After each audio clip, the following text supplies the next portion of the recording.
Hey everyone, welcome back to another episode of the Brawn Body Health and Fitness Podcast. Today I'm excited to bring Dr. Mike Piekarski back onto the podcast.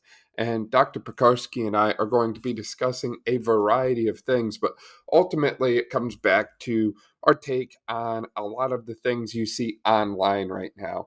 Online training, online PT, different things like that. And ultimately, I think we both kind of conclude that we are for these kind of things. In fact, we both kind of do them ourselves. However, there's a right way to do it and a wrong way to do it. And we discussed that in the episode today. I know you're going to love this episode, but before you listen, head on over to Instagram and be sure to check out Mike Piekarski's Instagram page. Give him a follow. Check out his jiu-jitsu course. The link is in the description below. You can find all of that great stuff below. Enjoy. Mike, welcome back to the podcast. I'm super excited to chat with you about so many topics that we've heard quite a bit about from Instagram and Facebook and TikTok and all those amazing social media platforms that it seems like every expert is on these days, Mike. Yeah, thanks for having me. Yeah, for sure, man. I don't know about you, but I've noticed this trend lately where, social media is a very powerful tool. It's a great tool. It gives everyone a voice and gives everyone a chance to be heard. But unfortunately, for every good piece of advice I see out there, I see one that's just as equally poor or bad. And I've noticed that there's this trend of a lot of athletes who have been to physical therapy or strength and conditioning who, these professionals just don't seem to understand what the athlete's needs are and how to provide for them. Have you noticed similar things yourself, or?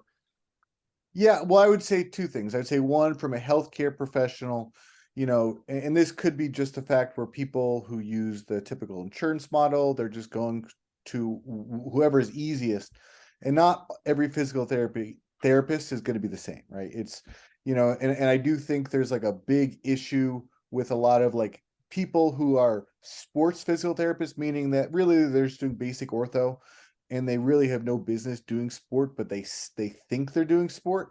And I think that's a big problem.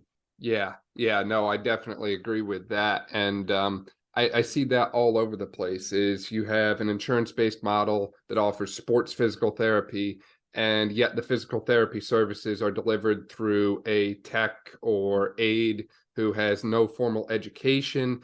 And a lot of times the athletes are discharged before they even get to the return to sport part, which if you're calling yourself a sports PT, I'd imagine that's kind of the most important part of that is the sport. I mean, in addition to the patient and their needs, but how can you do sports PT if you don't consider the needs and the return to sport? Just seems like an oxymoron to me. Yeah, absolutely. Like, I mean, you have to think again, just like how my brain, I break it up into like, four different categories. We have like acute injury management. We have that subacute, which is generally where most PTs are pretty good. And then where I would say sport PTs really take over is that's like the transition to strength and conditioning, but keeping in mind a injury is still there. And then that four is return to sport. So I think a lot of PTs can do well with one and two, meaning there's an acute injury, you can manage it, manage pain and swelling. A lot of them are not good at three and four. And some of it is just based, they say they do sport because they might work with athletes in those two phases, but really they have no business in working in that return to sport or strength and conditioning phase. Yeah, why do you think that is? Is there just some kind of misunderstanding on what exercise does and the loading principles behind it? Or, is 3 sets of 10 going to take us all the way to where we need to be? Or where do you think we kind of missed that as a profession? Well, I think a lot of that's going to be based on insurance, because insurance a lot of times doesn't care if like you're an athlete. Like for me, obviously I do jiu-jitsu. They don't care if your athlete can get back to jiu-jitsu. They're like, can you go back to your job? We're done. So a lot of it is based on the insurance model, which is insurance isn't going to pay anymore. And then the problem is once you're paying, if you have insurance and you're going through this insurance model and insurance doesn't cover anymore, now you have to pay cash. Well, let's say you have like a $30 copay, which is, probably in a lot of people still considered steep. and then like now if they wanted to continue cash, it's like 200. Well, they're not going to want to spend $200 when they just were spending 30. You know what I mean? So I think some of it is insurance based on that. I think a lot of physical therapists don't really go that extra step because they're like, what's the point of knowing return to sport and strength and conditioning? Because we're not going to use it, right?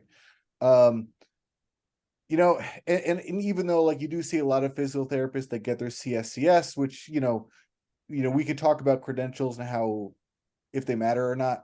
But I know that there are some people that just they took the test to add the letters, but they still don't actually understand strength and conditioning. It's like they know enough to pass the test, but like can they actually program? Like do they understand? And I think, and I've worked with people. I had coworkers that were CSCS, and like they had no business programming anything with the barbell at all. So. Yeah, yeah. To your first point on the insurance-based model versus the cash-based, I mean, plain and simple, you ultimately have to provide the value that that person is paying for. So if you're going to charge them $200 a session, provide $200 of value at minimum. Ideally, you go above and beyond. If you're just someone who goes through the motions every single day in PT and delegates your treatment to a tech, I'd imagine it's a lot more difficult to get a patient to spend $200 out of pocket when they come in, they do the same stuff every time, and you don't even spend any time with them. I think the more you get involved as a provider, the more likely your patient would be to actually see the value in continuing care after the end of the insurance-based model. And I think you're right, too. A lot of PTs don't have experience in the strength and conditioning settings. Maybe they've never worked as a strength coach. And to your point, I think a lot of certification programs out there are great, but I've also seen people who go out there and get them just to put the alphabet after their name. And unfortunately, we live in a day and age where we think that more letters after the last name means better provider, when, just because someone has the book knowledge for it doesn't necessarily mean that they know how to apply it and use the practical side of it, I'd say. Yeah, absolutely. Like, I mean, so I have my OCS, which for people who don't know is an orthopedic clinical specialist. I don't know. I mean, I still go back and forth. Like, was it worth it? Because I've never, ever had any patient come to me because I was an OCS. No one's ever cared. So, obviously I still think it was probably worth it because it forced me to learn things that I probably wouldn't have sat down and spent the effort. So overall, I became a better physical therapist because of it. But, it's not like definable. Like I didn't make more money, no patients. So, for people who go out of their way, make sure you're doing it for the right reasons. Yeah, exactly. You have to put the person first. It's not just a business or profit-driven model. And I like to joke all the time, if you wanted to get rich, you probably shouldn't have gone into physical therapy. Absolutely. Unfortunately, it's not the most lucrative field, but it is one of the most rewarding fields in the sense that you can take someone all the way from acute injury all the way back to where they want to be, whether that be sport specific or life specific or whatever, if you do it right. And ultimately, it's unfortunate that we're seeing a lot of people do it. I wouldn't necessarily say wrong, but just in a way that isn't consistent with producing the long-term results that we look for. Absolutely. I can't even begin to tell you how many clinics I've seen too, where, patients get better after doing like that phase 1, phase 2 intervention, like you outlined, and then they discharge them. And then 3 months later, they walk back in the doors with the same issue. And it's just sad to me how few providers actually teach their patients how to manage things and how to prevent them from coming back, right? Like, I'd imagine when you work with your patients, your goal is to try and get them to a point where they don't have to see you again, Mike. Absolutely. My job, it's funny. I work with someone like, oh, I could do this beforehand. I'm like, my job is to make you better than the injury, because prior to the injury, it wasn't good enough, right? Something happened, like your body wasn't ready. Like you should be better than you were before the injury, and as you said, like our job isn't necessarily to create this thing where people have to use me forever. It's, I want to give them the tools where they can help themselves. So if they want to see me again, hopefully it's for a new issue, not the same issue that keeps getting re-aggravated, because that means I didn't do my job. Right. Or maybe they want to continue with some strength and conditioning type stuff because, as you mentioned, you have a black belt, and not many PTs carry a black belt and work with martial arts athletes. So you kind of have this unique lens that you get to work through, in that you can relate to the athletes because you go through what they go through. And that provides you a very unique lens to program from, and develop unique exercises and movement patterns and just training considerations in general from. And I feel like that's something we don't see in the PT world at all, really. Yeah, I do think that the niche physical therapist, like this performance therapist who's like kind of like the combination of that old school orthopedic physical therapist, but then they also care about this new school return to sports. So they learn the things that I feel that many people don't. I think that's growing, but it's still like, I would say, like when I went, like I didn't go to physical therapy school and like think that I was going to create this niche. It was just, it just kind of like evolved naturally. So I would say in the last, I don't know, I've been a PT for 8 years. So it's like within the last 8 years where we're actually seeing this kind of like trend emerging. Yeah, yeah. And I guess I got to ask you, how do you feel PT should go about combining that old school tissue healing, acute injury management with the new school, overload, strength and conditioning model? Like, where do we draw the line between those two things? Because I feel like it's pretty easy to tip the scale one way or the other. I mean, I guess it's just like clinical decision making, right? It's like when are they done with when is injury far enough, right? So we have to do a combination. So personally, when I'm working with someone, it's a combination of tissue healing, which isn't something that we can necessarily rush. How long has it been since the injury? What type of injury was? Do we think that the injury is at a point, the injured tissue is strong enough to start to initiate some of these sport specific strength and conditioning movements? And then when you start doing strength and conditioning, what is appropriate, right? It's like, you have someone who's a month out of an ACL surgery. We're not going to start loading them with like a heavy barbell squat. We want to get them there, but it's like, when is it appropriate? So I think this is where a lot of like these social media influencers get in trouble, because there's people that said, I had an injury, I did this, but it's like, it's the wrong phase. It's like, maybe someone, you have, ACL reconstruction. At some point you should get back to lifting, but when do you do it? And I think a lot of these trainers that aren't physical therapists, they're kind of, because they don't understand injury management, they are giving improper advice because they don't know the person. They're just giving general advice. But, that's why in medicine, general advice is usually pretty shitty, honestly, which is just resting and icing. Why do you say resting icing? Because like, I don't know this person. I don't know the injury. How can I give them more advice? You know what I mean? I need more information. I need to know what's the injury, what's their history, what's their goals, what's their previous medical history, for me to like actually be able to give them like specific advice to them. Yeah, yeah, you have to dig deeper and you have to know more. And you're right, to your point, there is certainly a booming market in the online training world. I think it's $1 billion industry now. And I completely agree. I've seen a lot of posts where, someone had back pain, they just started doing heavy Jefferson curls and magically their back pain went away.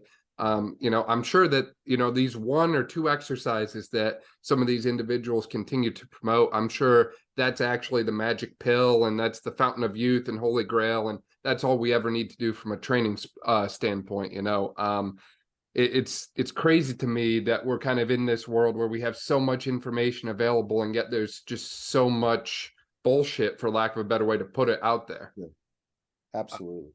And really there's not a great way to, if you're the average individual scrolling through social media, it's kind of difficult for you to discern what's right and what's wrong, because everyone has credentials, everyone has letters after their name anymore. I've seen great advice from strength and conditioning coaches, and I've seen some strength coaches that I might trust to program a session for an athlete over a PT any day.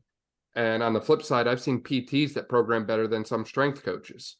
You mentioned before that the letters don't always, they're not always the make or break thing. And I think that goes across the board for online trainers and PTs for that matter. Is just because you have that credential doesn't mean you've earned the right to do what you're doing online. Absolutely. And I think the dangerous thing, as you said, is that the random person scrolling doesn't know any better.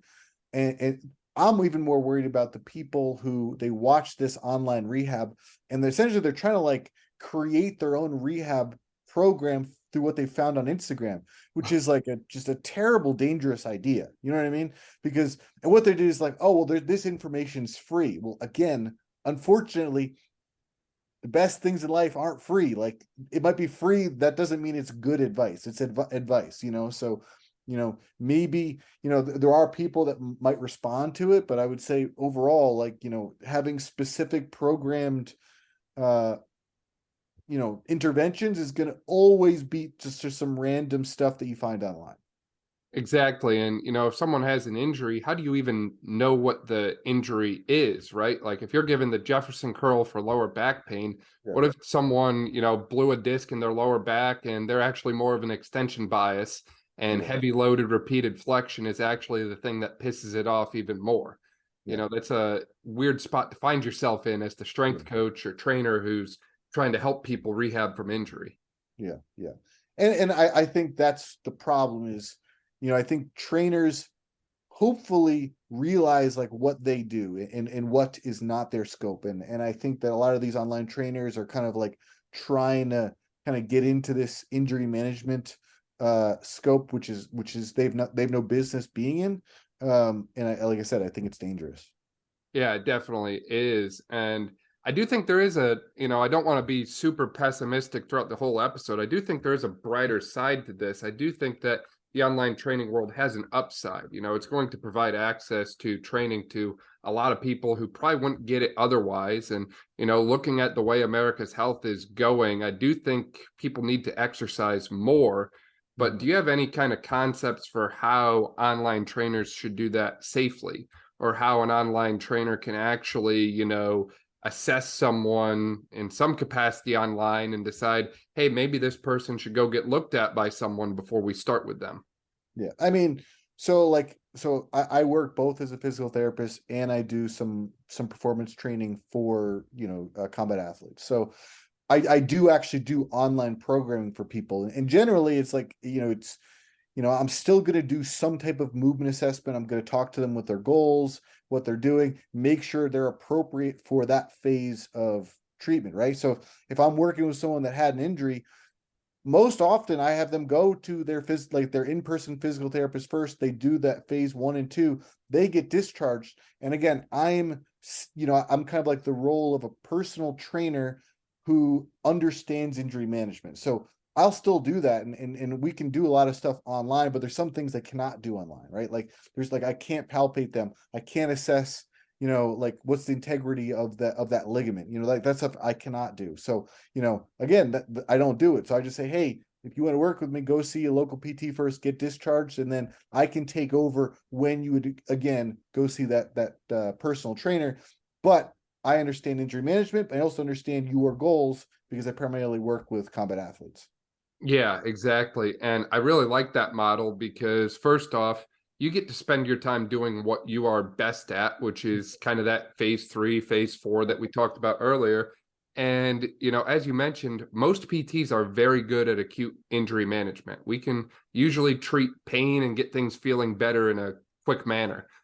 So if you let them kind of take what I'll call the boring stuff, at least from where I'm sitting, you know, I don't really like the hot pack. I don't really like the ice, the ultrasound, the massage, all that stuff. Like I would much rather cut that stuff out of my daily practice if I can, and delegate that to someone else. And then I get to spend more time doing the stuff that I feel a little bit more trained with, a little bit more experienced with, and the stuff that I know other people might not do the same job with.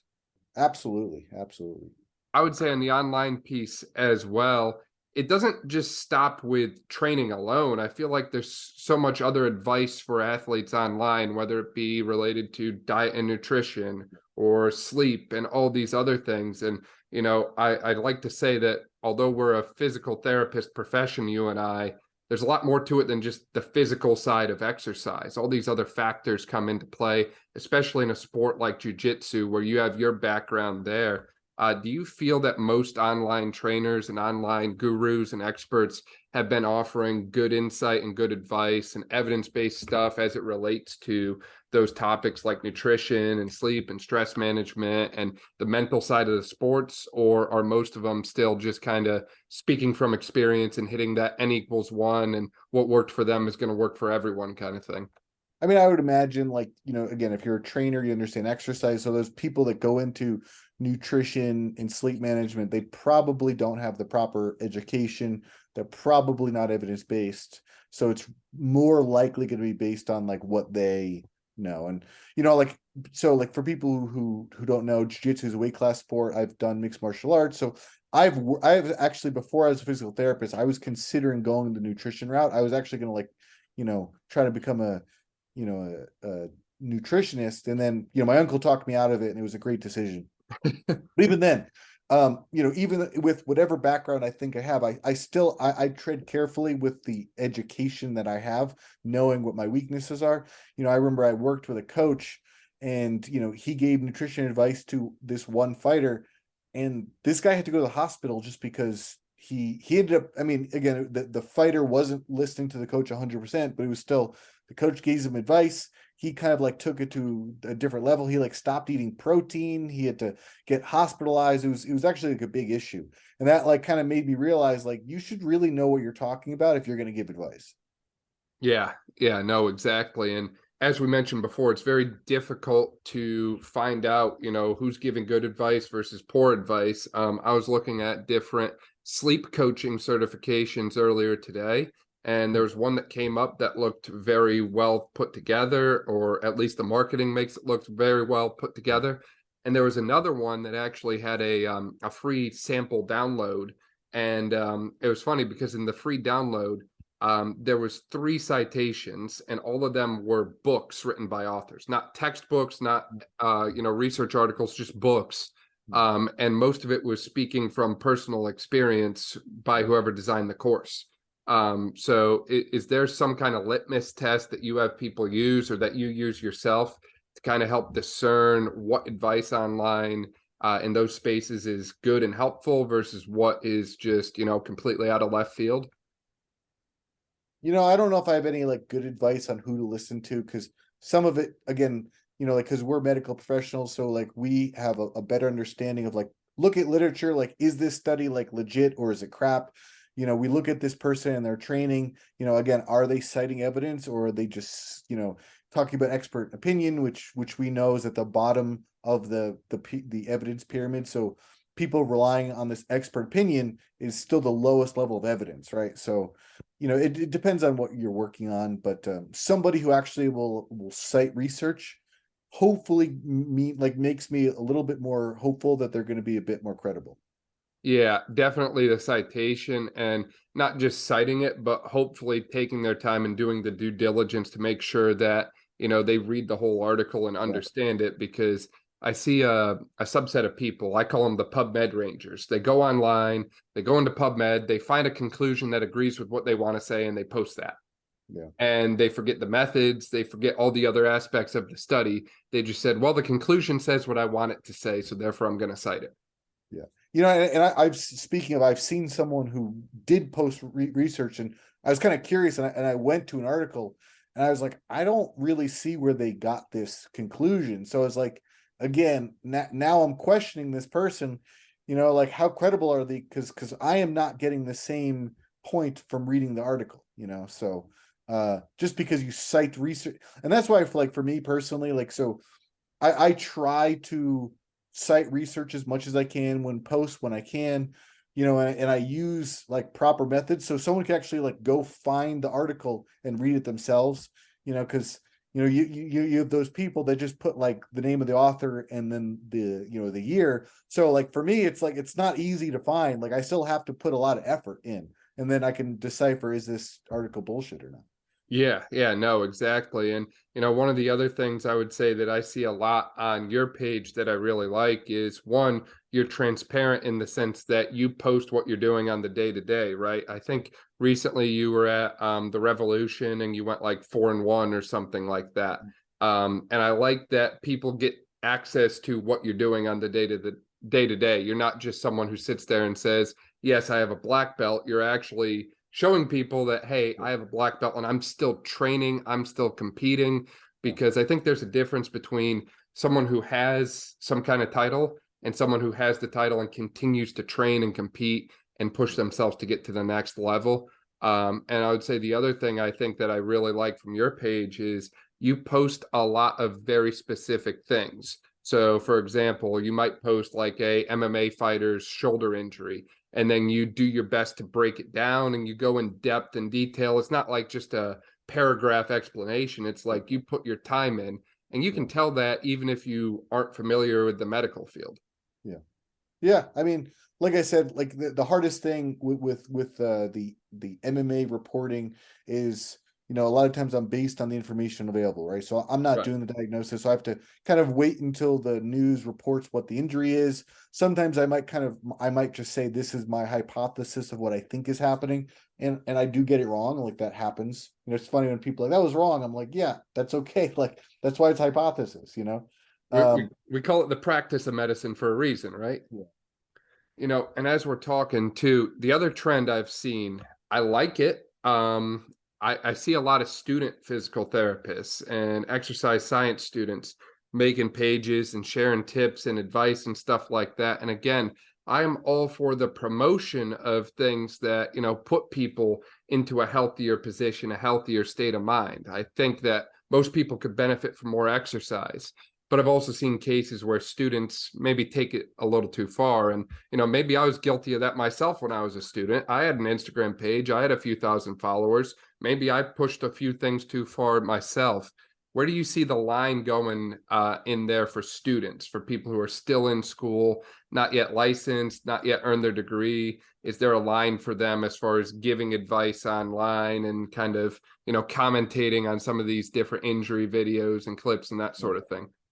I mean, I would say, like if you're like, okay, like I was looking at something on Instagram today, and there's this one guy was posting, how do you get your quad strong? And it gives various exercises that develop quad strength. And then he went into like which exercises hit like the vastus medialis versus the vastus lateralis versus the rectus femoris. So I'm like, that's educational. It's cool if you want to strengthen your quad, perfect, right? Because he's not saying like do this for knee pain. So to give and that's the thing that I'm more worried about is, people say you have knee pain, do this exercise, because you can't say that. Like, why does that person have knee pain? If you didn't assess them, how do you know? And one of the things I talked about, it's not a lot of times people like, oh, can you give me an exercise? Well, the proper movement is one variable. Then we have to look at the intensity. Does the intensity match where they are? And does that intensity and volume match meeting someone's goal? So if you don't understand the goal, like just doing the exercise doesn't really tell you anything. There's no universal exercise that everybody needs to be doing. It's what exercise is appropriate for that person based on their goals versus their phase of injury or phase of training, and then with the proper volume and intensity. And it's like, you can't tell someone, when I see someone be like, all right, we'll do this exercise like 3 sets of 20. We're like, why are you giving arbitrary? Like, why? Like, should you be doing 3 sets of 20? Like, what if like to get the adaptation that you're looking for, you need to do 100? Like, what if you need to do 5? Like, why say 3 sets of 20? Like, that's just like a poor understanding of exercise physiology. Yeah, or they take that 3 sets of 20, and as you're mentioning, they give that to everyone and they don't look deeper into, hey, maybe this guy's a jujitsu athlete and he's got to last a 5-minute round. Yeah. 20 reps probably is not enough of a stimulus to last a 5-minute round where it's kind of a constant fight or flight mode the whole time. Yeah. Maybe they're working with a baseball athlete and it's a power-based sport. You don't really need much endurance. Those 20 reps aren't really going to do you anything for baseball either. So I completely agree with that point and really kind of diving deeper into the individualization standpoint. And, I think it's funny we hit that point because I'm imagining you probably get quite a few DMs every day of people who are just like, hey, here's what's going on. What should I do? Or, hey, what exercise should I do? My knee hurts here or something like that. Yeah. Yeah, it's yes, I do. I get frequent DMs, and always, my answer is always you need to get assessed by a medical professional. And depending on who the person is, I might like let them a little bit know more, like, because like one time I felt bad because I'd like just commented like how you can't rely on this. And it was like the perfect storm because like 10 minutes later somebody DM me and asked for an injury. So I was like really pissed off. And then like so I commented on it like don't be this guy. And then like I ended up talking to the guy and like he ended up appreciating like then I explained why I can't give him information because I don't know. This is what I would do. These are some of the things I'm worried about. So like overall, like he left with a pleasant experience, but it was just like terrible timing because I was like really pissed off. I'm like, is this the Twilight Zone? I just said don't post, don't DM me for injury advice, and like 10 minutes later, I get a DM for injury advice. I was like, ah, Yeah, yeah, it's certainly it's funny how that works sometimes on the timing piece there, Mike. And I would say as well, kind of to your point there, I don't think any of us are perfect in the online space and online world. I don't know what I'm doing online half the time. If people ask me, "Oh, do you have a plan for your content, a plan for your comments, a plan for your podcast even?" I don't really plan stuff in advance. You and I didn't sit here and outline this episode in detail and put 5 hours of work into making this the perfect podcast episode. Sometimes we just got to let it ride. And, every now and then, maybe we make a post that someone misinterprets or something like that. And, I think we're all trying to just be better in the online space, but there's some things that, as we've mentioned so far, there's some things that are just blatantly wrong and blatantly misguided.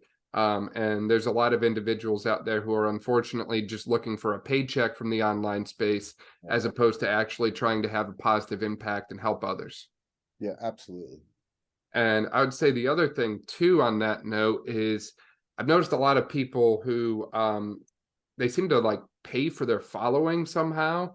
I've actually had a few requests from individuals who I've denied on the podcast because they're like, look, I've got 30,000 followers on Instagram. I'm legit. I've got this, that, and the other thing. And then I noticed that even though they have 30,000 followers, their posts get 5 views Yeah. or they get 2 likes. And when I start talking with them, they start talking about how they want to use the podcast as a platform for their own business gain. And I just kind of get misguided by these individuals, or I guess I should say I don't understand these individuals who are going online paying, I'm assuming, substantial amounts of money to blow up to 30, 40,000 followers almost overnight, and then trying to kind of come onto other platforms and grow their business through that. Have you seen similar things where like follower count doesn't necessarily matter, and follower count doesn't necessarily mean you're like the best provider out there, or that sort of thing?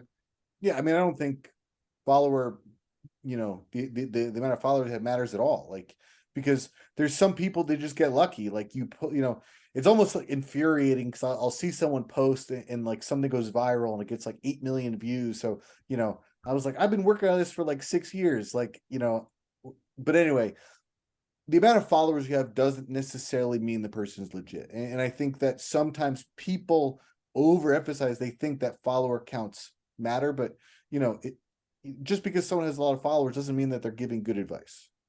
Yeah, no, completely agree. And I think that's the other confusing piece to the online world is, we look at trying to find some way to measure success. We already talked about, the letters after the name and saying how, having every certification under the sun doesn't mean that you're going to use them. But I think the other metric that people use, like we said, is the follower count. And unfortunately, that alone doesn't necessarily make or break that individual. I will say, though, I have found some benefit to looking into what I would call the quality of the follower. And what I mean by that is if I find a page and I look at who's following it and I see names like, Kelly Starrett, Mike Piekarski, different people like that who I know personally and I can trust, and I know they've been in the field a long time and they kind of know the ins and outs, I usually feel a little bit better about trusting that account or that individual than if I notice that there's, no one significant or no one that I trust engaging with them, if that makes sense. No, absolutely. Because if there's someone that you respect, if they follow the person, it gives them a little bit more credibility, like they actually might be legit versus some type of, con artist. Yeah, yeah, no, for sure. And I really want to get your insight on, I've heard a lot of people outside of the PT world, and I've even heard PT saying that our profession is by nature hypocritical in the sense that, one person will make a post out there about how, IT band syndrome's overdiagnosed and too many PTs are saying the IT band is the root of all evil, Yeah. and then they'll go and diagnose someone with PFPS because of a tight TFL IT band complex or something along those lines. So how do we kind of walk the line between, you know, politely and professionally giving insight and feedback to others, while also kind of minding ourselves and making sure we don't fall victim to our own quirks, if that makes sense? I mean, I think that's why the profession went evidence-based. I mean, evidence-based, evidence-informed, whatever you want to think about it, because there's a lot of physical therapists that have been doing things for 20 years and they have not changed their practice, right? Like, so perfect example. I was reading an article today. So it's talking about ACL healing with cross bracing. If you asked me a year ago, like, does the ACL heal? I'd be like, no, it doesn't heal. Like, there's a reason why you have to get it reconstructed. Well, now there's evidence that shows that the ACL can heal. Now, this cross bracing concept is starting to grow in Australia and New Zealand. It hasn't really come over to the US or Canada yet. But again, that's the point of evidence where, we look at what does the evidence actually show? Like, is something that we thought 5 years ago, is it still current, or is that like just like an overused, or an outdated concept? Like, I think like maybe 8 years ago with concussion management, they were still telling people to like rest in a dark room for like, weeks at a time. Now we know that that's terrible advice. After like the first 48 hours, you want to start to move around a little bit. So again, with evidence, as the field is growing, we get more information. This way we can say, like, again, like, we look at the literature, like, is it actually supporting that the IT ban is actually a thing, or is it not?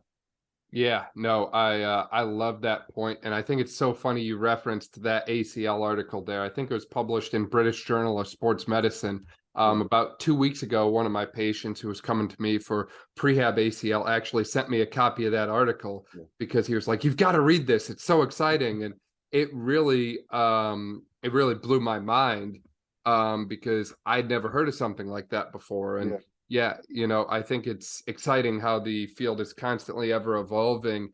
And I also think that, to your point, I think it speaks volumes to the importance of having access to those clinical practice guidelines, those super thick, dense books.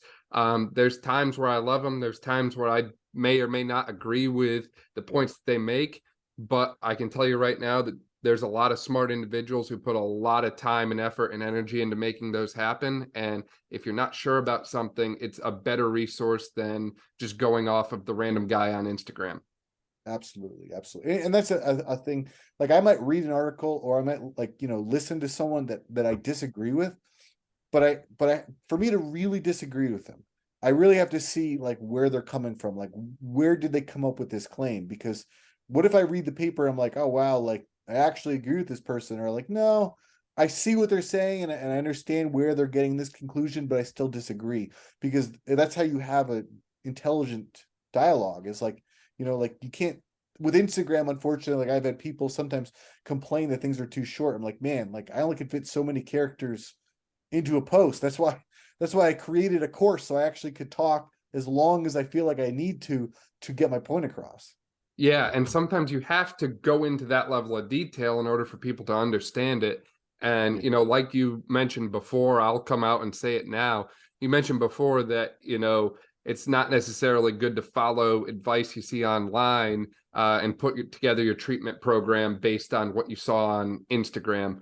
And I would even say that applies to someone like myself. Like, I might post, to highlight an athlete I'm working with. Maybe we're working on, say, the lower back, and we've got different exercises we're doing.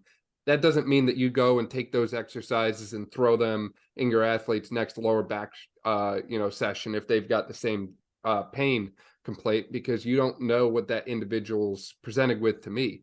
Maybe I've got someone who came in with hypermobility and I'm treating them with a lot of stability. Or maybe I've got someone who's got normal levels of mobility, but they're in a lot of lordosis. And I think there's an association between their lordotic positioning and their symptoms, and I'm treating them with core stability. Two different things, but I'm still doing core stabilization. So if you don't understand that ins and outs and the deeper part of that, things that I'm not going to post on social media, then how do you know what I'm doing and why I'm doing? And I'll even say that I've become a lot more reluctant to even comment on others' posts online because I might not fully understand their intentions behind what they're doing with someone, and I might not see the full picture. And if I don't see the full picture, I don't necessarily want to jump into making assumptions because then I'm going to look like the idiot and I might have just ouched someone who didn't really deserve it. Yeah. Yeah, it was actually interesting. Speaking of, so I had a post on like weight cutting. There was a fight, Alex Pereira, he got knocked out by Israel Adesanya. Alex Pereira had cut a lot of weight. So he's notorious. I mean, since then he went up a weight class because, and like he would have had an immediate title shot. So like that means it was a pretty brutal weight cut. And I had one comment, some guy, he's like, I'm a doctor, what you're saying is wrong. And then like I started like talking to the guy, I'm like, one, and I didn't like rip on him too much because I was like, I kind of set my point. I'm like, one, here are the references that shows what happened when you cut weight and how it affects your brain health. Two, we know that this guy had been knocked out and he hadn't been knocked out before.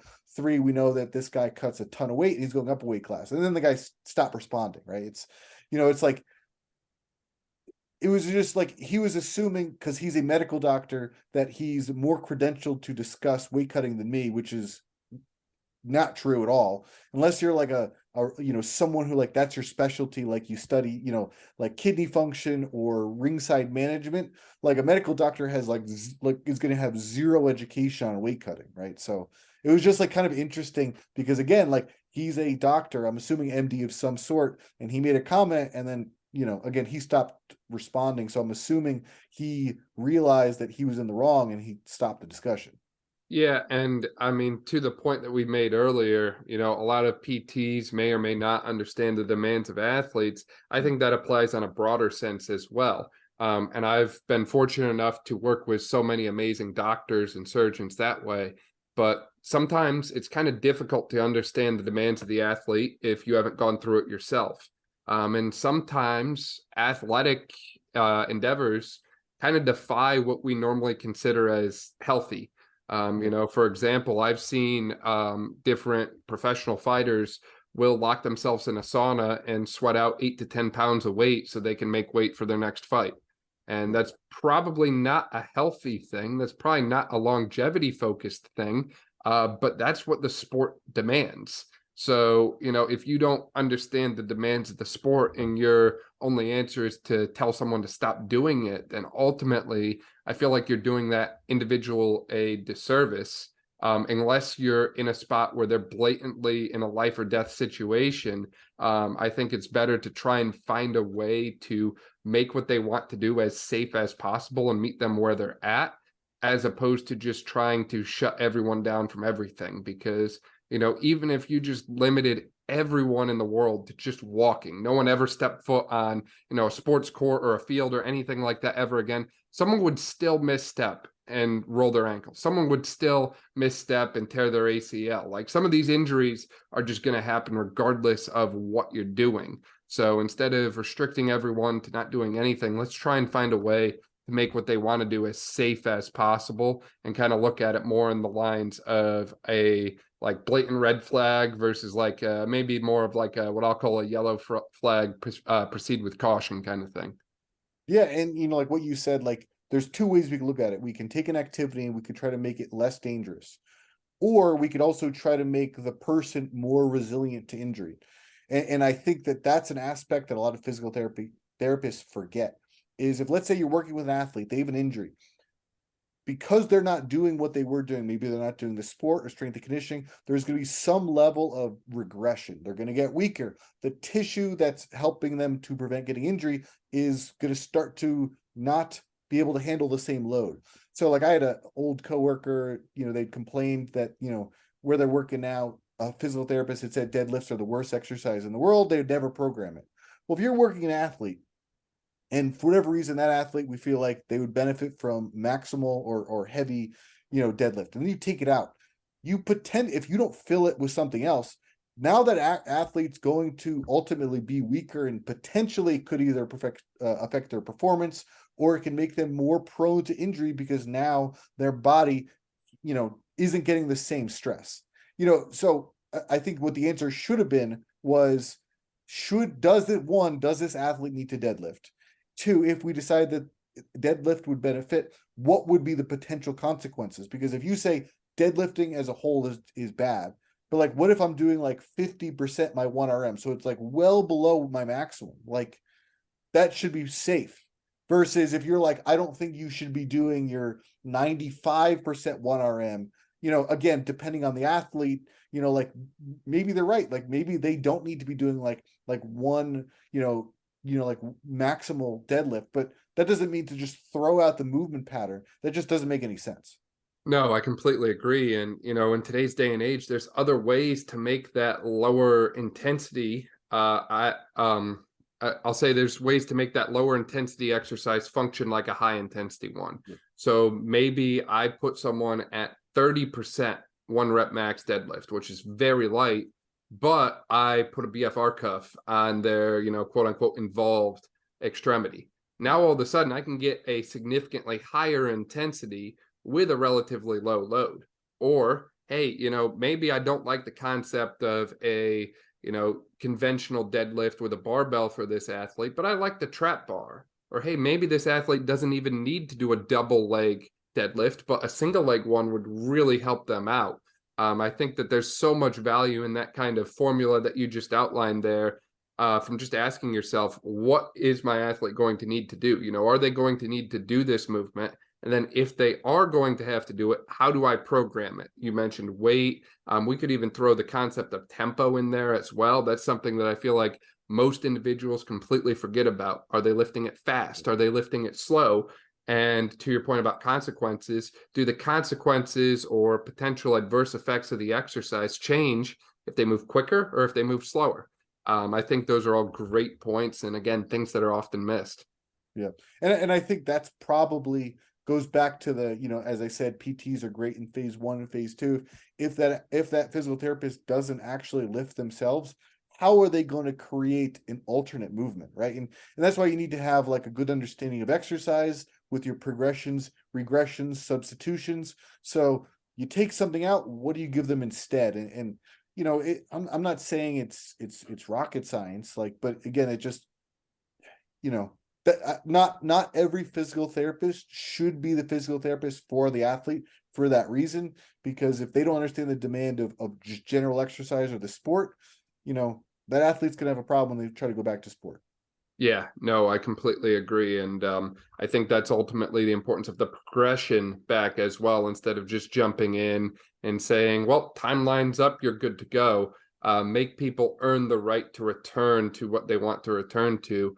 And in a perfect world, we've got baseline data for that athlete before they were even injured. So we know where they were before. And as you mentioned, prior level of function is just absolute bullshit. So let's try and get someone to a point where they're beyond where they previously were. And again, unfortunately, the only way to do that is through a lot of hard work and sweat equity and a little bit of overload. We can't change anything if we just play 3 sets of 10 clamshells all day long. Absolutely. And I think that's like the one thing that I think why PTs would benefit from having more of a strength education is the concept of progressive overload. Because if you do the same intensity and the same volume, you're going to get to a point you're not actually getting the adaptation you're looking for. So now you're just kind of like, you're doing nothing. Like you're not actually accomplishing anything. So if you're with an athlete and you don't understand progressive overload and you're like, we'll do this exercise of this clamshells for the rest of your life, but it's like, but why? How do we progress it? And if they don't understand that, again, it's going to be a problem, because they're just going to get them to a plateaued state and then they're just going to be stuck there. Yeah, and I'm interested to hear your thought on this. I've seen some different individuals online who promote like the clamshells at like the start of an exercise routine or the start of a workout to activate the glute muscles. I kind of have my thoughts on that, but I'm curious to hear your thoughts. Do I need to do specific isolated movements to activate my muscles before I go into like a functional pattern or before I go into a sport activity?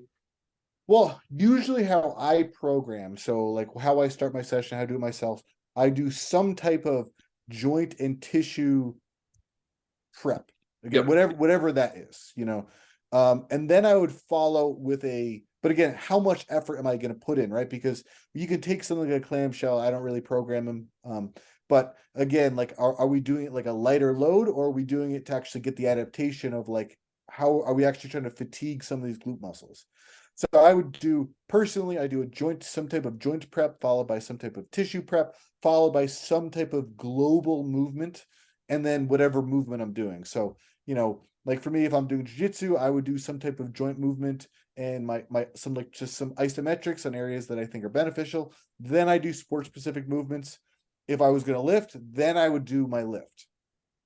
Awesome. I like that formula: joint prep, tissue prep, and then functional prep. And it's funny you kind of outline it that way because I tend to develop something similar. I don't have it as quite eloquently worded as you do. But I like to kind of resort to some general movements as my warm up. I don't want to give everyone a 20-minute warm up. Sometimes it's simple. If you jump on the assault bike and give me 3 to 5 hard minutes, we Yeah. basically just moved almost every joint in your body. We've got you warmed up. We've got your heart rate up. Sometimes that's all we need. And sometimes maybe we need to do a little bit more work with the bands. I'm a big fan of various band walk variations as part of the warm up. Not really as a intervention. I don't think band walks have done enough from what I've seen clinically to really earn their place as like the staple intervention that's going to change lives. But as a warm up, yeah, Yeah. great tool in the toolbox. And even mentioned the purpose of isometric loading in there as well. And I think that's something that we often misunderstand as PTs. And we could probably do a whole episode on isometrics in itself because, the benefits from tendon loading to localized physiological changes to even some analgesic effects are something that I don't think we fully understand. And we kind of resort back to concentric, eccentric most of the time. Yeah, absolutely. Yeah, Mike, as we start to wrap up here, I know we've hit a lot of different points. And, again, like we said, we don't necessarily want to come out here and, bash anyone or that sort of thing. But there's certainly some trends that we've both seen, I would say, in the online world that have started to become dangerous. And I feel like if we don't say anything soon, then it's possible that someone gets hurt or injured, or maybe someone's injury just never gets better because they're following someone's advice without thinking about it first. Do you have any kind of other closing thoughts or anything else you want to add? No, I mean, I just think hopefully as a profession, we get better at explaining like our thoughts and what's dangerous and what's not. Like, the whole concept with knees over toe, I don't know, maybe like 15 years ago, they're like, well, the knee hurts when it goes over your toes. Don't do that, which is really, you have to understand the physiology of why knees over toes was a problem, right? Is because as your knee translates over your toes, couldn't put more contact angle on the patella. So if someone has an unhealthy patella, it's going to be painful. So in rehab, we say, well, let's try to do pain-free movements. The problem is people don't understand where this concept's coming from. They just say, oh, knees over your toes is bad, and then they stop doing it. And then you have a guy who creates Instagram that says your knees should go over your toe. He's absolutely right. The knee should be able to go over the toe. I don't agree with his methods necessarily, but I think as a profession, we need to actually when we say something like spine flexion, like loaded spine flexion is bad, we need to understand like why was that comment developed, and then we can kind of have a better parameter so we can understand our goal, and we don't just use these broad terms and say stop rounding your back, stop having your knees go over your toe. Yeah, no, I completely agree. And ultimately, it takes us all, myself included, kind of check our ego a little bit and say, hey, look, maybe I can learn something from this right now. Or maybe instead of, going for the cheap shot comment, maybe I, reach out to this individual and have a conversation on it and see if I can understand a little bit more. Because, ultimately, if we all sit back here and just exchange blows all day long, we're probably not going to get any better as a profession. Whereas if we can start to, have a little bit of the dialogue, we might be able to actually change things. And, I'm not going to say I'm going to change every, 1970s treatment model, hot pack ultrasound massage physical therapist. I'm not going to convert them all into modern meathead PTs or anything by any means. But I think that we could all learn something from one another instead of just focusing on the negatives. Yeah, absolutely. Right, Mike, for people who want to find out more about you, where can they find you at, and where can they find your online course at as well? I know you have an amazing course that goes over the needs of jiu-jitsu athletes, especially. Yeah, so the best way to reach me would be on Instagram. It's the word doctor_kickass. In my bio, I have a link to my online course, which is a course for physical therapists and medical professionals on working. It's called Treating the Jiu-Jitsu Athlete. So, one of the things that I'd found was that jiu-jitsu is a growing sport, specifically martial arts in general, mixed martial arts. It's growing. And one, I think most orthopedic physical therapists aren't really educated. And then two, even sports PTs, I do think that they're kind of like one step ahead. But, if, you're working with a jiu-jitsu athlete and you're treating them like they're a field athlete, you're still going to be missing some key components. So I developed this online course. It's virtual. People can follow on themselves, where I kind of talk about like what jiu-jitsu is, what are some of the movements and the positions that are required for jiu-jitsu. And then I kind of go into like what rehab looks like, or how rehab, in my mind, return to sport. Because again, pain is not the end of rehab. Just because someone doesn't have pain doesn't mean they're ready for sport. So I include a combination of what are some joint-specific movements, what are some general functional movement patterns an athlete should be able to do, and what are some sport-specific movements unique to jiu-jitsu that an athlete should be able to know. I love that. That really ties back into what I would say the most basic principle of exercise and PT is, which is specific adaptation to imposed demand. And if you don't understand the demands, then you're probably not going to hit the adaptation piece as well as you could have. Absolutely. All right, Mike. Well, again, I really appreciate your time, and huge thank you to you for coming back on the podcast a second time. This was a great episode, and always appreciate your insight. Yeah, man. Thanks for having me. Thank you so much for listening to this episode of the Brawn Body Health and Fitness Podcast. If you liked this episode, please make sure to share it with a friend, subscribe so you don't miss any of our upcoming episodes, and leave a review. This way we can spread knowledge and motivation and help reach more people. Thank you again for listening, and I'll see you next time.